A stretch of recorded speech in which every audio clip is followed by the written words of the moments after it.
3 تا کس را الله روزیش قبول نمی کند. چند کس را؟ 3 کس روزیش قبول نمی شود.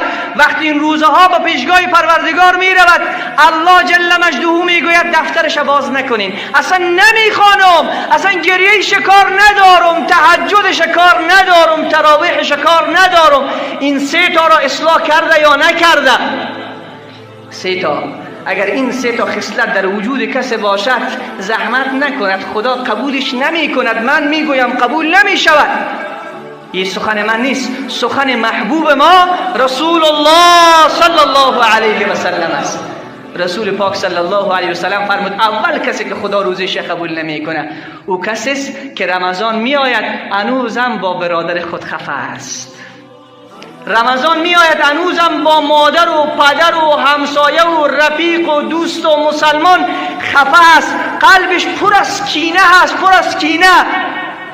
باور بکنین بعض انسان ها چند برابر وزن خود کینه را حمل می کنند، چند برابر وزن خود.